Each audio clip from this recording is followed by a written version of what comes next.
மக்கள் மத்தியில் விழிப்புணர்வு தேவையா? உங்களுக்கு தான் விழிப்புணர்வு தேவை. ஸ்டாலின் உங்களுக்கு இந்த கூட வந்திருக்காங்களே ஒரு 7-8 சிந்திக்க தெரியாதவங்க தலைவர்கள், உங்களுக்கு விழிப்புணர்வு வேணும். தொகுதி மீறல் சரிப்புங்கிறது இப்போ இல்லைன்னு முதல்ல விழிப்புணர்வு உங்கள் தலைவர்களுக்கு உருவாக்குங்க. ஐஎன்டிஏ கூட்டணியில் இருக்கிறவங்களுக்கெல்லாம் விழிப்புணர்வை கொண்டு வாங்க. கனிமொழி சொன்னால் எல்லாத்துக்கும் ஓகேங்கிறாரு. கனிமொழி நிற்கிற தொகுதியில் மாற்றி போடுறாரு. ஆளுங்களை ஒன்றுமே தோக்குற ஆளுங்களாக போடுறாரு. திருந்துங்க, அண்ணாமலை சொல்லுங்க அவர்கிட்ட. ரைடு அடித்தா இங்கேருந்து போகிறாரு இவர். விமான நிலையத்தில் பார்க்குறாரு, டெல்லி விமான நிலையத்தில் நிர்மலா சீதாராமன் ஸ்டாலின் ரைடு நின்று போகுத. திருந்துங்க திருந்துங்க. 80 அடி சில கடலுக்குள்ளே வச்சு அதுக்கு அனுமதி கொடுக்குறீங்களே, திருந்துங்க. நீங்கள் நிற்கக்கூடாது. ஆனால் விஜய் எங்கெங்கே போகிறாரோ அங்கெல்லாம் நீங்கள் போய் விஜய்க்கு எதிராக நீங்கள் பிரச்சாரம் பண்ணணும் அப்படின்னு கேட்குறேன்.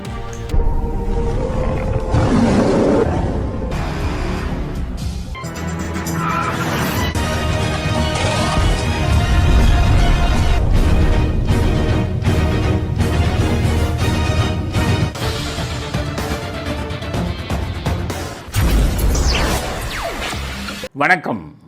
இன்றைய அரசியல் ஆடுகளம் என்ன செய்திகள் அப்படிங்கிறத ஒரு அலசல் பார்க்கலாம். ஒரு செய்தி அலசலை இப்போது பார்க்கலாம். முதல் செய்தி, கோமாளிகள்லாம் சேர்ந்து ஒரு கூட்டம் நடத்தியிருக்காங்க. அதுக்கு அடுத்தது ஆண்டிகள் கூடி மடம் கட்டியிருக்காங்க. இந்த ஐஎன்டிஏ கூட்டணியில் இருக்கிற பாலுங்க பூரா இந்த ஸ்டாலின் தான் கூப்பிட்டாருன்னு சொல்லி யாருக்குமே யோசிக்கிற சக்தி இல்லையா? தொகுதி மறுசீரமைப்புன்னு சொல்லி அங்கேருந்து ஒரு 5-6 பேர், யோசிப்பதற்கே சக்தி இல்லாத ஒரு 5-6 பேர். நீங்கள்லாம் அந்த மாநிலத்துக்கு முதலமைச்சர், துணை முதலமைச்சர்னா நாடு உருப்படுமா? ஸ்டாலின் தான் கூப்பிட்றாருன்னா அவருக்கு தான் ஒன்றும் தெரியாது, எதுவுமே தெரியாத ஒரு முதலமைச்சர் இந்தியாவிலேயே தொகுதி சீரமைப்பு தொகுதி மறுசீரமைப்புன்னு சொல்கிறாரு. உங்களுக்கு ஒரு இது வேணாமா? மூளை வேணாமா? மத்திய அரசாங்கம் சொல்லிட்டாங்க தொகுதி மறுசீரமைப்பு இப்போ இல்லைப்பான்னு சொல்லிட்டாங்க. ஏப்பா சென்சஸ் முடிய, மக்கள் தொகை கணக்கு முடியுமே 2 வருஷம் 3 வருஷம் ஆகுன்னு சொல்லிட்டாங்க. ஸ்டாலின் தான் இங்கே அரசியலாக்கணும். 2026 இவர் தோற்று போயிடுவார், இவர் கட்சி திமுகன்னு சொல்லி மக்களை முட்டாளாக்கணுமோ அப்படின்னு சொல்லி இதை கொஞ்சம் கையில் எடுத்திருக்காரு. உங்களுக்கு வேணாமா அறிவு? நீங்கள்லாம் ஒரு முதலமைச்சர்களாக வெக்கமா இல்லையா? ஒரு 5-6 பேர் நிற்கிறாங்க. யார் நிற்கிறான்? சிவகுமார். அவர் யார் தெரியுமா? கர்நாடகாவில் துணை முதலமைச்சர். இந்த சிவகுமார் யாருன்னு உங்களுக்கு தெரிஞ்சுக்கங்க. மேகதூது அணையை காவிரியின் குறுக்கே கட்டாமல் விடமாட்டோம்னு சொன்ன ஆள். மேகதூது அணை வந்தால் காவேரி நீரே அதுக்கப்புறம் தமிழ்நாட்டுக்கு ஒரு சொட்டு கூட கிடைக்காது. தமிழ்நாடு பாலைவனமாக மாறிவிடும். இது தஞ்சாவூர் பாலைவனமாக இவரிடும். அந்த இவர் சிவகுமார் தான் நான் கட்டியே தீர்வேன்னாரு. அவரை வெக்கம் இல்லாமல் கூட்டிகிட்டு கூட்டத்தில் வச்சுருக்காங்க. ஏன்னா இந்தியா கூட்டணி இருக்குல்ல, உங்களுக்கு கொஞ்சமாச்சும் மனசாட்சி இருந்தால் அதே சிவகுமார்கிட்ட கூப்பிட்டு நீ மேகதூது அணையை கட்டாதுன்னு சொல்லுங்கள். ஐஎன்டிஏ கூட்டணி தானே உங்கள் கூட்டங்கள் பூரா. அதை சொல்கிறதுக்கு துப்பு கிடையாது. நடக்காத காரியத்துக்கு போகாத ஊருக்கு வழி சொல்கிற மாதிரி மறுசீரமைப்பு தொகுதி, அதுக்கு அவங்கள கூட்டிகிட்டு ஊரை ஏமாத்துறீங்களா ஸ்டாலின்? பினராயி விஜயன் வந்திருக்காரு கேரளாவிலேருந்து. என்னத்தை கிழிக்க போகிறாரு அவர்? பினராயி விஜயன் அந்த அளவுக்கு கூட்டிகிட்டு இப்போ பேசுகிறீங்களே. இதில் முல்லை பெரியாறு அணையில் எவ்வளோ பிரச்சனை பண்ணுறாங்க கேரளா அரசாங்கம். உங்களுக்கு இருக்கிற செல்வாக்கை வச்சு இதே பினராயி விஜயனை வச்சு முல்லை பெரியார் அணை பிரச்சனையை தீர்த்துக்க வர வேண்டியது தானே. அதுக்கு துப்பு இல்லை ஸ்டாலினுக்கு. தொகுதி மறுசீரமைப்புன்னு அந்த கோமாளியவும் கூட்டிகிட்டு வச்சுருக்காங்க. அடுத்து தெலுங்கானாவிலிருந்து ஆந்திராவில் எதிர்க்கட்சி தலைவர் ஜெகன்மோகன் ரெட்டி வந்திருக்காரு. தெலுங்கானாவில் மந்திரிக்கு வந்திருக்காங்க. எல்லாம் இந்த ஐஎன்டிஏ கூட்டணி தான் வந்திருக்கு. நான் என்ன சொல்கிறேன், எம்ஜிஆர் இதே தெலுங்கானாவும் இதே ஆந்திராவில் என்ன பண்ணார்? என்டி ராமராவுங்கிற தன்னுடைய நண்பர் அவர் எலெக்ஷனில் நிற்கும்போது ஐடியா போட்டார். இவருக்கு நிறைய செல்வாக்கு இருக்குது ஆந்திராவில், இவர் ஜெயிச்சிருவார், நாளைக்கு ஆந்திரா முதலமைச்சராக வந்தால் நமக்கு தயவு தேவைன்னு சொல்லி, தம்பி செலவுக்கு பணம் வச்சுருக்கியான்னு கேட்டார். என்டி ராமராவ் இல்லை நான் யோசிக்கவே இல்லைன்னாரு. சரி சரி செலவுக்கு நிறையா இருக்கும், நீ பாட்டு கட்சி ஆரம்பிச்சிருக்க, உனக்கு இது எலெக்ஷனை பற்றி ஒன்றும் தெரியல அப்படின்ட்டு 10 கோடியே கையில் கொடுத்து விட்டார். எதுக்கு? என்டி ராமராவுக்கு 10 கோடி கொடுத்து என்ன அவருக்கு என்ன பிரயோஜனம்? அவருக்கு சொந்த விஷயம் என்ன இருக்குது? 10 கோடியை கொடுத்துட்டு என்டி ராமராவ் ஜெயிச்சு முதலமைச்சரான உடனே கிருஷ்ணா நதி நீரை சென்னைக்கு கொண்டு வர்றதுக்கு இது போட்டு அக்ரிமெண்ட்டை போட்டார். அது மாதிரி நட்புங்கிறத நீங்கள் என்ன பண்ணணும், நாட்டுக்கு உபயோகப்படுத்தணும் நட்பை. நீங்கள் நட்பு உண்மையிலேயே இருப்பதாக இருந்தால் சிவகுமாரை வச்சு மேகதூதனையை இது பண்ணணும், தடுத்து நிறுத்தணும். பினராயி விஜயனை வச்சு முல்லை பெரியார் அணைக்கு நீங்கள் தீர்வு கொண்டு வரணும். அதை விட்டுட்டு இவங்களெல்லாம் கூட்டி ஒரு ஆண்டிகள் கூடி மடம் கட்டின மாதிரி என்ன ஒரு அளவும் தெரியாமல் ஸ்டாலின் கூட்டத்தில் என்ன சொல்கிறாரு, மக்கள் மத்தியில் விழிப்புணர்வு தேவையா? உங்களுக்கு தான் விழிப்புணர்வு தேவை. ஸ்டாலின் உங்களுக்கு இந்த கூட வந்திருக்காங்களே ஒரு 7-8 சிந்திக்க தெரியாதவங்க தலைவர்கள், உங்களுக்கு விழிப்புணர்வு வேணும். தொகுதி மீறல் சரிப்புங்கிறது இப்போ இல்லைன்னு முதல்ல விழிப்புணர்வு உங்கள் தலைவர்களுக்கு உருவாக்குங்க. ஐஎன்டிஏ கூட்டணியில் இருக்கிறவங்களுக்கெல்லாம் விழிப்புணர்வை கொண்டு வாங்க. அவங்களுக்கு தான் ஒன்றும் தெரியல, ஊரை ஏமாத்துறதுக்கு போகாததுக்கு இது பண்ணிக்கிட்டு இதை போடுறாரு. அதில் உதயநிதினு சொல்கிறாரு, அந்த தொகுதி மறுசீரமைப்பில் இருக்கக்கூடிய ஆபத்துக்களை விளக்குனாரான். எவனோ எழுதி கொடுத்துருக்கான், ஓகே ஏபிசிடியே தெரியாது, ஆபத்தை விளக்குனாங்களா? எந்த ஆபத்தை விளக்குவீங்க? எவ்வளவு ஜனத்தொகைன்னு தெரியுமா உங்களுக்கு? தமிழ்நாடோட ஜனத்தொகை 2025 என்னென்னு தெரியுமா? அதுவே இன்னும் தெரியாது. அப்புறம் அதுக்கு முன்னாடி போய் தொகுதி மறுசீரமைப்புன்னு இந்த கோமாளிகளின் கூட்டம் பிரதமர்கிட்ட போய் மனு கொடுக்க போகிறாங்களாம். மோடிகிட்ட போய் மனு கொடுக்க போகிறாங்க. என்ன மனு கொடுப்பீங்க? அவர் தலையில் வச்சுடையோ ஏன் உயிரை வாங்குறீங்க? எனக்கு வேறு வேலை இருக்கையா? நாங்கள் தான் தொகுதி சீரமைப்பு இல்லைன்னு சொல்லிட்டோமையா, இன்னும் 2 வருஷம் ஆகியா இதை முடிக்கிறதுக்கு, ஏன் டைமை ஏன் வேஸ்ட் பண்ணுறீங்கன்னு காரி துப்பிட்டு வெளியில் அனுப்புவாங்க. இது பூரா முட்டாள்களின் கூட்டம் வருது. ஐஎன்டிஏ கூட்டணி பூரா அப்படி தானே, எல்லாம் முட்டாள்களோட கூட்டம். நான் முட்டாள்கள் கூட்டம்னு தப்பாக சொல்கிறேன்னு நினைக்காது. நீங்கள் நல்லா யோசிச்சு பாருங்கள். இந்த கூட்டம்லாம் கூடுத, அதில் ஒரிசா முதலமைச்சர் அவர் அங்கேயே வீடியோ காலில் வர்றார். Honorable Chief Minister of Tamil Nadu, Shri M.K. Stalin G. Honorable Chief Minister of Kerala, Shri Pinarayi Vijayan G. முன்னாள் முதலமைச்சர் நவீன் பட்நாயக். எங்கே என்னத்தை சொல்கிறது? எல்லாம் படித்தவங்களா? இன்னுங்களா நாம் முட்டாள்கள்னு நான் சொல்கிறேன்னா யோசிச்சு பாருங்கள். நீங்கள் யாருக்காச்சும் சிந்திக்கிற சக்தி இருக்கா? தொகுதி மறுசீரமைப்பு பற்றி இப்போ பேசக்கூடிய அவசியம் இருக்கா? இந்த கூட்டத்தில் இன்னும் ஒரு அதிசயப்பது மாதிரி ஒரு விஷயம் என்னென்னா, டிஷர்ட் உதயநிதி மாறிட்டார். நம்ம கழுவி ஊற்றணும் டிஷர்ட்டு, இந்த இது சாராய தொழிற்சாலை இதெல்லாம் போட்டிருக்கு, டிஷர்ட்டை போட்டுட்டு ஊரை சுற்றுறாருன்னு. இப்போ பார்த்தீங்கன்னா சட்டசபைக்கும் முழுக்கை சட்டை போட்டு அப்படி மடித்து விட்டு வர்றாரு. இது கொஞ்சம் பரவாயில்ல, டிஷர்ட்டை விட கொஞ்சம் பரவாயில்ல. இந்த மீட்டிங்க்கும் பார்த்தீங்கன்னா சட்டை போட்டு வர்றாரு. பெரிய சேஞ்ச். இதே மாதிரி ஸ்டாலினும் திருந்தணும். நீங்கள் விக் இல்லாமல் வரணும். விக்கு போட்டு ஊரை ஏமாற்றக்கூடாது. விக் இல்லாமல் வாங்க.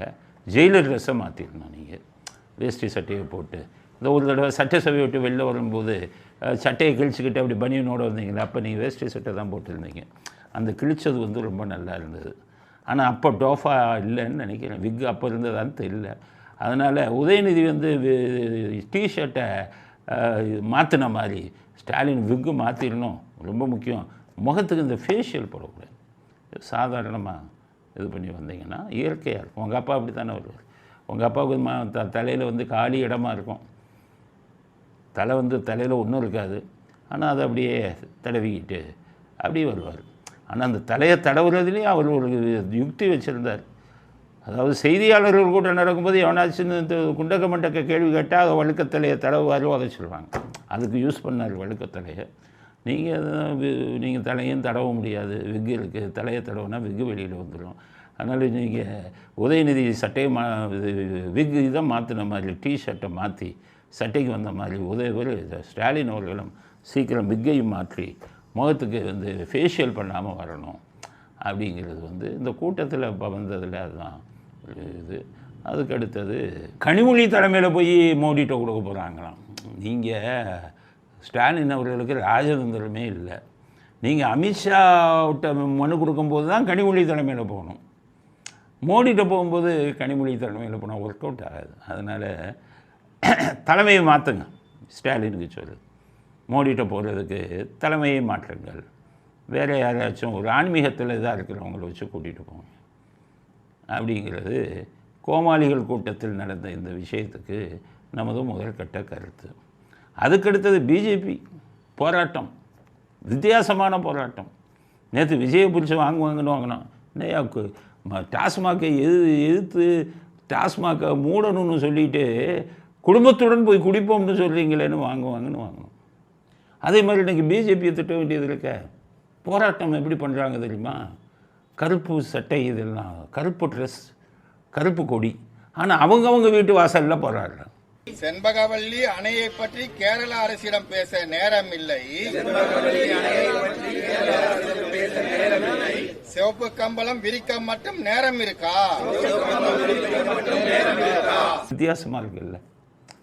முன்னாடி எப்படி போராடுவாங்கன்னா, மத்திய அரசை எதிர்த்து போராடணும்னா ஏதாச்சும் மத்திய அரசு அலுவலகங்கள் முன்னாடி போய் போராடுவார் கருணாநிதி.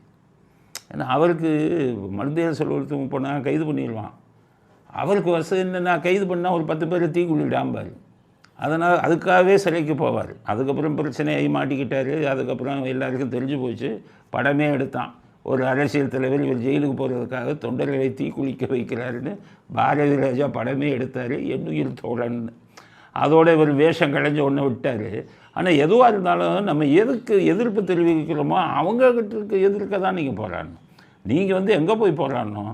டாஸ்மாக் எதிர்த்து போராடுறீங்க. டாஸ்மாகில் 1000 கோடி ஊழல் நடந்தது, அதனால் நடவடிக்கை தேவைன்னு போராடுறீங்க. நடவடிக்கை தேவைன்னு நீங்கள் உங்கள் சென்ட்ரல் கவர்மெண்ட்டில் சொல்லி, மத்திய அரசாங்கத்திட்ட சொல்லி, அந்த இதை வச்சு ஈடியை சொல்லி நடவடிக்கை எடுக்க வச்சிடலாம். ஆனால் நீங்களும் சேர்ந்து போராடுறீங்க. உங்களுக்கு சம்மந்தம் இல்லாத மாதிரி ஏதோ மத்திய அரசாங்கத்தை உங்கள் கையில் வச்சுக்கிட்டு அவங்களும் 1000 கோடி நடவடிக்கை தேவை அப்படின்னா நீங்கள் எங்கே போய் போராட்டம் பண்ணணும்? டாஸ்மாக் தலைமை அலுவலகத்தில் தான் ரெய்டு அடித்தாங்க. டாஸ்மாக் தலைமை அலுவலகத்தில் போய் போராடணும்.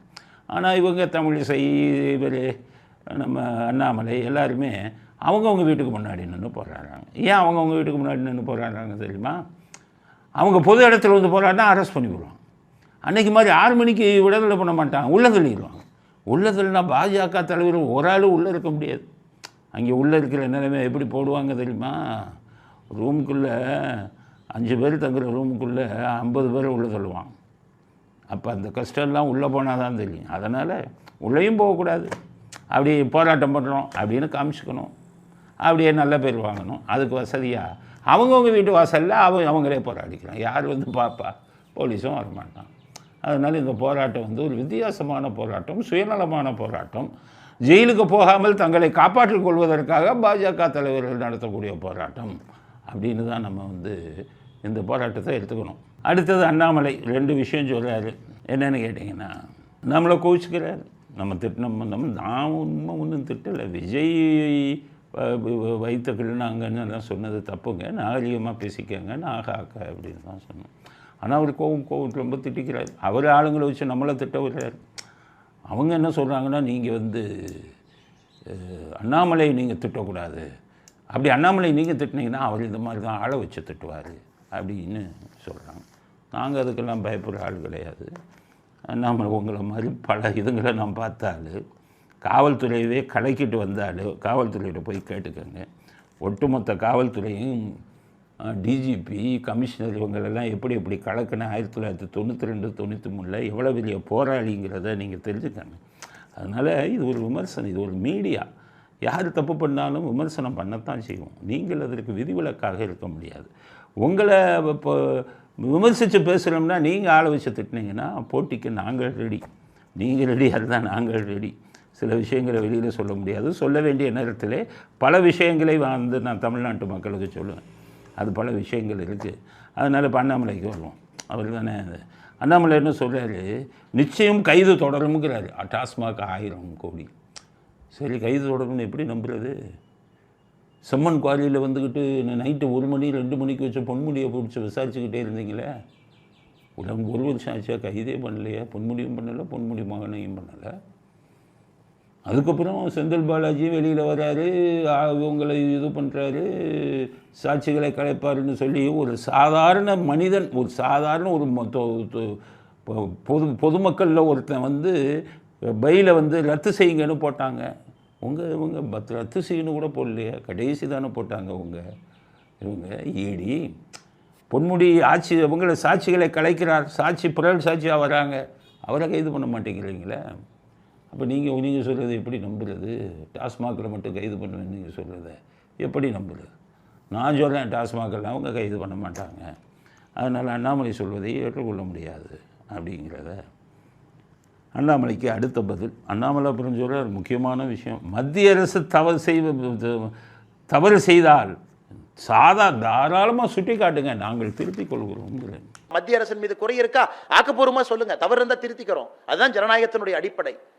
மத்திய அரசு தவறு செய்தால் உடனே திருத்தி கொடுறாங்கிறார் அண்ணாமலை. அவங்கள திருத்தணும், ஆனால் இவர் திருத்துங்கிறார். சரி, அப்போ நான் சொல்கிறேன், நீங்கள் என்னென்ன தவறு செய்கிறீங்க உங்கள் பிஜேபி மத்திய அரசாங்கத்தில் நீங்கள் சொல்லி கொஞ்சம் திரும்ப சொல்லுங்கள். மோடியே முதல்ல திருந்தணும். மோடி ஆரம்பத்திலேருந்து திமுகக்காரன் மோடியை பார்லிமெண்ட்டில் பார்த்தீங்கன்னா வைகோ கையை நீட்டி அசிங்கமாக பேசுகிறான் மோடியை. யாராச்சும் ஒரு திமுக எம்பி மோடியை மதிக்கிறாங்களா? பார்லிமெண்ட்டில் போயிட்டு அசிங்கமாக பேசுகிற வைகோ. யூ ஆர் பிக்னிக் மினிஸ்டருங்கிறார், நீ என்ன ஊர் சுற்றிக்கிட்டு இருக்கேங்கிறார் ஒரு பிரதமரை பார்த்து. ஆனால் அப்படிப்பட்டவங்களுக்கு மோடி எவ்வளோ மரியாதை கொடுத்து. ஜெயலலிதா உடம்பு சரியில்லாமல் இருக்கும்போது அப்போல பக்கம் திரும்பி கூட பார்க்கல, மிக நெருங்கிய நண்பர். ஆனால் கருணாநிதி வீட்டுக்கு வந்து அவர் இதுக்கு உள்ளே வந்து கோபாலபுரம் உள்ளே வந்து என்கிட்ட கொடுங்க, நான் அவரை கொண்டு போய் டெல்லியில் வச்சு குணப்படுத்துகிறேன்னு சொன்னார். அப்போ மோடி முதல்ல திருந்தோம். திமுகவுக்கு ஆதரவாக அவர் இருக்கக்கூடாது, உங்களை மதிப்பவர்கள் இல்லை. ஆனால் அதிமுகவை நீங்கள் மதிக்கவே இல்லையே. ஜெயலலிதா இருக்கும்போது மோடி வரல.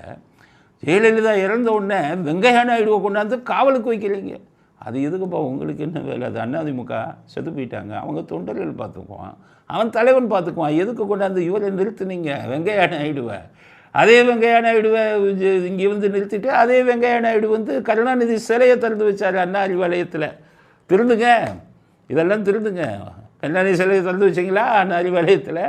மோடி வந்து பார்த்தாரா இவரை? திருந்துங்க. அமித்ஷாவை திருந்து சொல்லுங்கள். கனிமொழி சொன்னால் எல்லாத்துக்கும் ஓகேங்கிறாரு, கனிமொழி நிற்கிற தொகுதியில் மாற்றி போடுறாரு, ஆளுங்களை ஒன்றுமே தோக்குற ஆளுங்களாக போடுறாரு. திருந்துங்க. அண்ணாமலை சொல்லுங்கள் அவர்கிட்ட. ரைடு அடித்தா இங்கேருந்து போகிறாரு இவர், விமான நிலையத்தில் பார்க்குறாரு, டெல்லி விமான நிலையத்தில் நிர்மலா சீதாராமன் ஸ்டாலின் ரைடுன்னு போகுதே.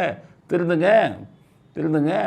80 அடி சில கடலுக்குள்ளே வச்சு அதுக்கு அனுமதி கொடுக்குறீங்களே, திருந்துங்க.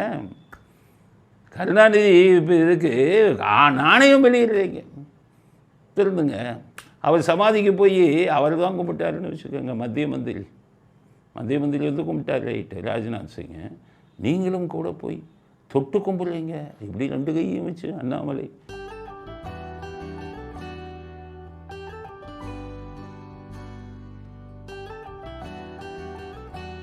முடிச்சுட்டு என்ன சொல்கிறீங்க?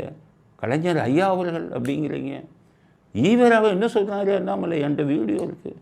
ஈவேரா அவர்கள் தமிழ்நாட்டுக்கு எவ்வளவோ நன்மைகளை செய்திருக்கிறார். பண்ட புழு ஈவேரா தமிழ்நாட்டுக்கு எந்த நன்மையை செய்தார், எப்போ பதவியில் இருந்தார்? அதனால் ஈவேரா புராணத்தையோ கருணாநிதி புராணத்தையோ அண்ணாமலையும் பாடுறதை நிறுத்துங்க. நீங்கள் தலைகீழ இருக்கீங்க. ஈவேராவை நல்லவருங்கிறீங்க, கருணாநிதியை நல்லவருங்கிறீங்க. ஆனால் ஜெயலலிதா எடுத்திங்கன்னா 20 மடங்கு என் மனைவி ஜெயலலிதாவோட பெரியவர், என் தாயார் 30 மடங்கு பெரியவர்னு தாயார் புராணமும் மனைவி புராணமும் பாடிட்டு இவங்களை திட்டுறீங்க நீங்கள். அப்புறம் இந்த கூட்டணியை உடைச்சதே நீங்கள் தானே. நீங்கள் திருந்தணுமே முதல்ல. தப்பு இருந்தால் திருந்துங்கன்னீங்களே. அதிமுகவோட கூட்டணி வச்சுட்டு அவங்களே திட்டினா கூட்டணி போச்சே.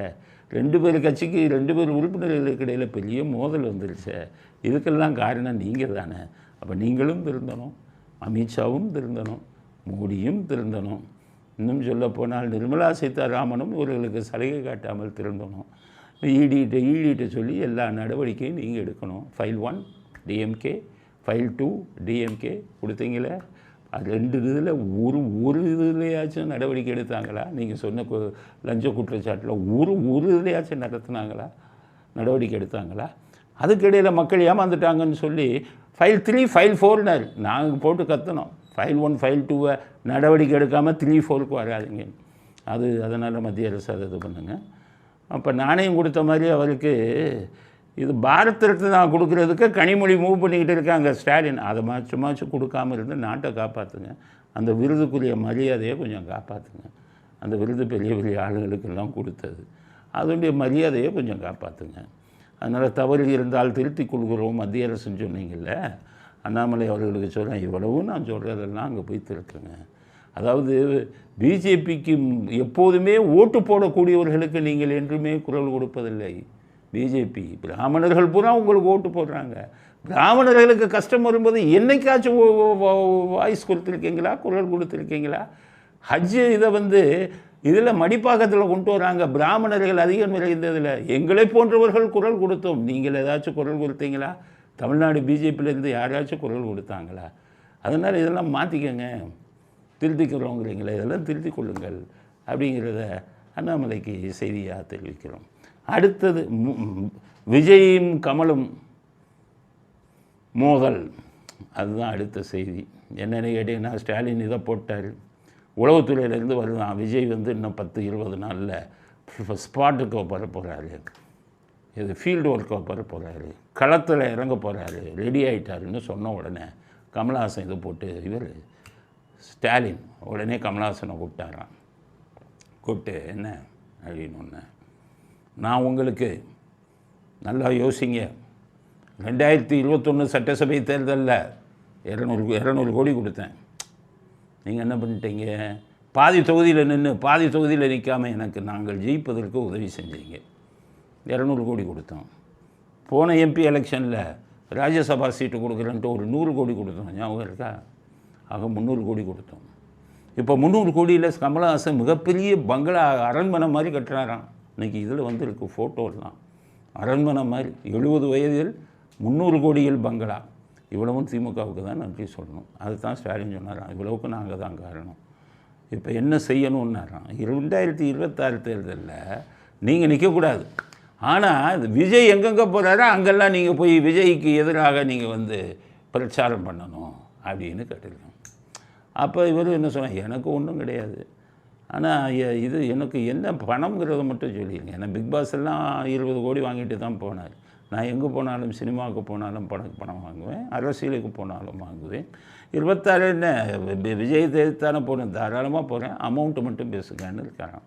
அதுக்கு ஒரு பெரிய அமௌண்ட்டு பேரம் நடந்துக்கிட்டு இருக்கான். இன்றைக்கி வந்துருச்சு விஜய்க்கு எதிராக கமல் பிரச்சாரம், திமுகவுக்கு ஆதரவு தெரிவிச்சு அப்படின்னு. ஏன்னா அங்கே ஸ்டாலின் தெரிஞ்சுக்கிட்டார், நம்ம போனால் ஒருத்தனும் ஓட்டு போட மாட்டான், இவர் போனாலும் ஓட்டு போட மாட்டான், உதயநிதி போனாலும் கிடைக்காது, கனிமொழி முடிஞ்சு போச்சு, கனிமொழி போனால் இருக்கிற ஓட்டும் போயிடும். அதனால் என்ன பண்ணுவோம், நம்ம இவங்களை பிடிச்சிருவோம், வடிவேலு, இந்த எஸ்வி சேகர், இவங்களெல்லாம் கையில் வச்சு, வைரமுத்து இவங்களெல்லாம் கையில் வச்சுக்கிட்டு கொஞ்சம் கேன்வாஸ் பண்ணுவோம். அதே மாதிரி கமலஹாசன் அப்படின்னு முடிவு பண்ணி, கமலஹாசனுடன் பேரம் முடிந்து விட்டது அப்படின்னு செய்தி வந்திருக்கு. விஜய்க்கு எதிராக களமிறங்குகிறார் திமுகவிற்காக கமலஹாசன் அப்படிங்கிறது அடுத்த செய்தி. அடுத்தது ஸ்டாலின் வெளிநாடு பயணம் போனதில் எவ்வளவு செலவாச்சுன்னு போடுறாங்க. 7.5 கோடி அமெரிக்காவுக்கு போனோம். 7.5 கோடி. 7.5 கோடி யாருடைய பணம்? நம்ம பணம், ஏழை மக்களின் வரி பணம். இவர் போய் ஜாலி அமெரிக்காவுக்கு எதுக்கு போனார்? பிக்னிக்கு தான் போனார். சும்மா அந்த வெளிநாட்டு முதலீடு ஈர்க்க அதெல்லாம் சும்மா. இவங்க அடித்த கொள்ளையை கொண்டு போய் கம்பெனி வெளிநாட்டில் ஆரம்பித்து வச்சுருக்காங்க. அந்த வெளிநாட்டுக்கு போகிறேன்ட்டு இவங்க கம்பெனியே நம்ம தமிழ்நாட்டில் முதலீடு பண்ணும். ஊழல் பணத்தில் ஆரம்பிக்கப்பட்ட இவர்கள் கம்பெனியே தமிழ்நாட்டில் முதலீடு செய்வாங்க. நோபல் ஸ்டீல் சொன்னோம்ல, ஜார்ஜ் பேங்க் உலகம் பூரா வட்டிக்கு விடுறாங்க. சபலீசன் அப்படின்னு அண்ணாமலை தான் சொன்னார், சபலீசன் கம்பெனி பேங்க்கு, ஜார்ஜ் பேங்க்கு, அதில் வட்டிக்கு விடுறாங்க. அது பூரா ஊழல் பண்ணார். இன்றைக்கி கூட ஒரு சொல்கிறார் எடப்பாடி, ரெட் ஜெயண்ட் எப்படி முன்னேறிச்சு பாருங்கள் அப்படின்ட்டு. நம்ம ரொம்ப நாளாச்சு சொல்லி, எடப்பாடி இப்போ தான் சொல்கிறார், கொள்ளையடித்த பணத்தெல்லாம் ரெட் ஜெயண்டில் போட்டு ஒயிட் ஆக்குறாங்கங்கிறார். அது ரொம்ப நாள் கதை.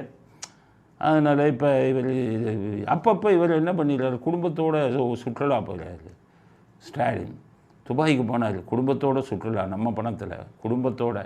ஆனால் அங்கே போய் லூலூவில் போய் கொள்ளையடிச்ச பணத்தை பூரா கொடுத்துட்டு முதலீடு பண்ணிட்டு வந்துட்டாருன்னு அண்ணாமலை சொன்னார். 5000 கோடி அப்படின்னு அப்போவே சொன்னார். பதில் இல்லை. இப்போ 7.5 கோடி அமெரிக்காவுக்கு எப்படி வந்ததுன்னா, அது கொஞ்சம் போர் அடிக்கும் போதெல்லாம் மனைவியை கூட்டிகிட்டு போகிற மாதிரி போனார். அங்கே போய் என்ன பண்ணார், பெரிய பெரிய சிலைகளுக்கு நடுவே மனைவியை வச்சுக்கிட்டு போஸ் கொடுத்து ஃபோட்டோ எடுத்தார். அப்போவே போட்டோம், வீடியோலாம் போட்டோம். அப்படி நின்று மனைவியோட போஸ் கொடுத்தாரு. நம்ம பணம் 7.5 கோடியில். ஜிம்முக்கு போய் அப்படி பக்கத்தில் நின்று ஃபோட்டோ எடுத்தார். நம்ம செலவு 7.5 கோடி.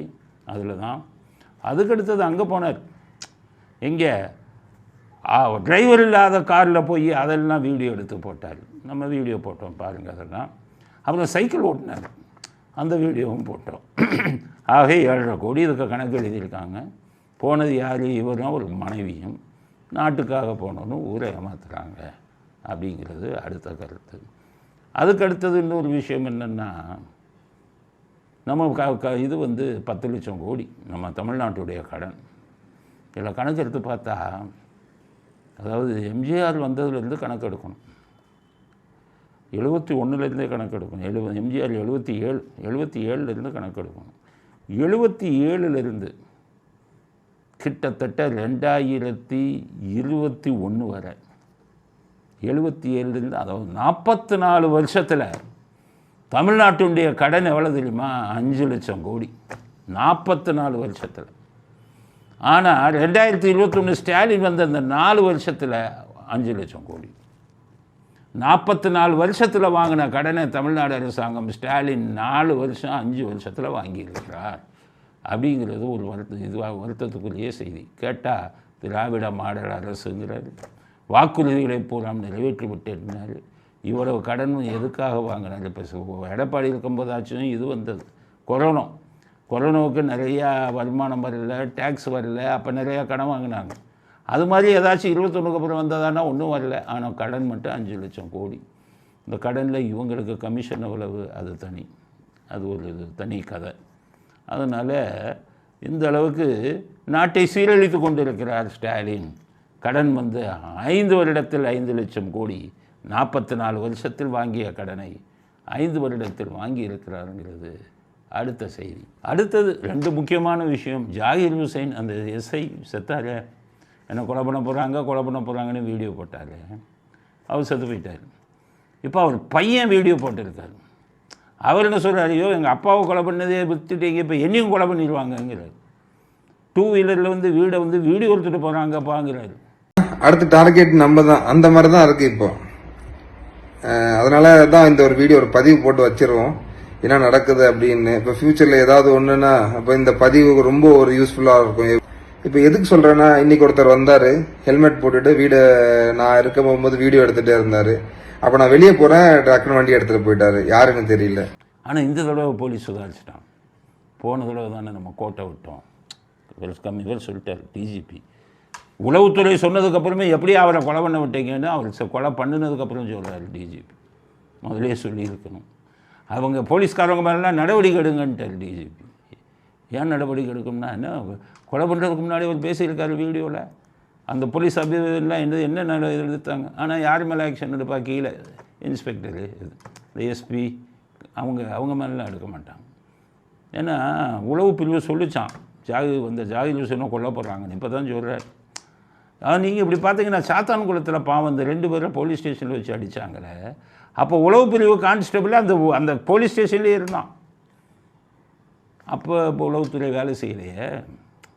இப்போ என்னமோ பெருசாக உளவுத்துறை வேலை செஞ்சிச்சு, உளவுத்துறை தகவல் கொடுத்துச்சுன்னு சொல்கிறீங்களே, இதை எப்படி நம்புறது? அதனால் அது ஜாகிர் ஹுசைனை தான் கோட்டை விட்டீங்க பாவம். அவர் மகனும் சொல்கிறாரு என்ன கொலை பண்ண போகிறாங்கன்னு. அந்த வீடியோ பார்த்தீங்கல்ல, எவ்வளோ கேவலமான விஷயம். தமிழ்நாடு எவ்வளோ மோசமாகிட்டு இருக்குது, கொலை நடக்குது. இப்போ தான் என்ன பண்ணிட்டாங்க, போலீஸ் சுதாரிச்சிட்டாங்க. 2 துப்பாக்கி ஏந்திய போலீஸை வாசல்லையே போடுறாங்க அப்படின்ட்டாங்க. அதனால் 2 துப்பாக்கி ஏந்திய போலீஸு வாசலில் வச்சுருக்காங்க. அவங்க வீட்டை விட்டு வெளில வந்தால் துப்பாக்கி ஏந்திய போலீஸ் கூட போகுமா, இல்லை வீட்டு வாசல்லே நிற்குமா, இல்லை ஜாகிர் ஹுசைன் பையனாச்சும் தப்புவாரா, அவர் குடும்பமாச்சும் தப்புமா? பெரிய கேள்விக்குறி. பாதுகாப்பு இல்லை. ஏன் அந்த 30 பேர் பிடிக்கலை அப்படின்னா, அதில் பெரும்பாலானவன் திமுக காரன் தான் இருப்பான். ஜாகிர் ஹுசைனை கொன்னதில் நான் விளையாட்டுக்கு சொல்கிறேன்னு நினைக்காதீங்க. காவல்துறை குற்றவாளிகளை பிடிங்க, நாட்டு மக்களுக்கு சொல்லுங்கள் அந்த கொலையாளிகளில் எத்தனை பேர் திமுகவில் இருக்கான், பதவியில் இருக்கான்னு சொல்லுங்கள். எல்லாம் அவங்க ஆள். அதனால் கொலை சர்வசாதாரணமாக நடக்குது. இந்த கொலை இப்படி நடந்ததுன்னா இன்னொரு கொலை, ஒரு ரவுடியை பட்ட பகலில் அடிச்சு கொண்டு இருக்காங்க. காவல்துறை. கொன்னதுக்கப்புறம் தான் இப்போ போய் தேடிக்கிட்டு இருக்காங்க. அது போச்சுன்னா இன்னொருத்தர் பாவம் தந்தை என்ன சொல்கிறார், என் பையனை கொலை பண்ணிட்டாரியாங்கிறார். இந்த வீடியோ பார்த்தீங்கன்னா என் பையனை கொலை பண்ணிட்டாங்க, போலீஸ் யாரையும் பிடிக்கலன்னு அழுகிறாரு நடு ரோட்டில் நின்று. இந்த வீடியோவை பாருங்கள். சாமி போலீஸ் அராஜகம், போலீஸ் கவனிக்கல, போலீஸ் ஹெல்ப் பண்ணல, போலீஸ் பாதுகாப்பு இல்லை, போலீஸ் பிடிக்கல, அராஜகம், போலீஸ் அராஜகம். பையனை கொலை பண்ணிட்டாங்களாம். அப்போ கொலைன்னா என்ன ஆகுறது? கொலை மாநிலமாகிறதா தமிழ்நாடு அப்படிங்கிறது? எதுக்கு காவல்துறையை கையில் வச்சுக்கிட்டு ஒருத்தர் உட்காந்துருக்காரு, அவர் என்ன பண்ணுறாரு? தூங்குகிறாரா? இந்த லட்சத்தில் கருணாநிதிக்கு லைப்ரரியா? எல்லா ஊரும் வச்சாச்சு, மதுரை வச்சாச்சு, எல்லா ஊரும். எவ்வளோ மதிப்புனா 290 கோடினையா லைப்ரரி. அதுவும் திருச்சியில் KNR 290னா அதில் 200 கோடி கமிஷனர் சொல்லுவார். 90 கோடியில் தான் லைப்ரரி வரும். 200 கோடியில் ஸ்டாலின் குடும்பத்துக்கு 100 கோடி, அவருக்கு 100 கோடி. முடிஞ்சு போச்சு லைப்ரரி. இவர் பேரில் லைப்ரரியா? அங்கே போய் பார்த்திங்கன்னா நிலம் பூரா இன்னொருத்த நிலத்தை போய் ஆக்கிரமிப்பு பண்ணி தான் கட்டுவாங்க. அரசாங்கத்தில் கணக்கு எழுதுவாங்க. முன்னாடியே கருணாநிதி அறிவாலயம்னு வச்சாங்க எங்கே, திருச்சியில். ஆனால் என்ன ஆச்சு தெரியுமா? பாவம் பக்கத்தில் ஒரு டாக்டர் இருந்தார், நிலத்தை கூடிய அறிவாலயம் கட்ட போகிறேன்னு. அவர் என் பூர்வீக நிலம் கொடுக்க மாட்டேன்னாரு. சரி விட்டுரு, அவங்களே கட்டிட்டாங்க அவர் நிலத்தில். அவர் பாவம் போலீஸுக்கு இதுக்கு அலைஞ்சிக்கிட்டே இருந்தார் ஒரு 10 வருஷமாக.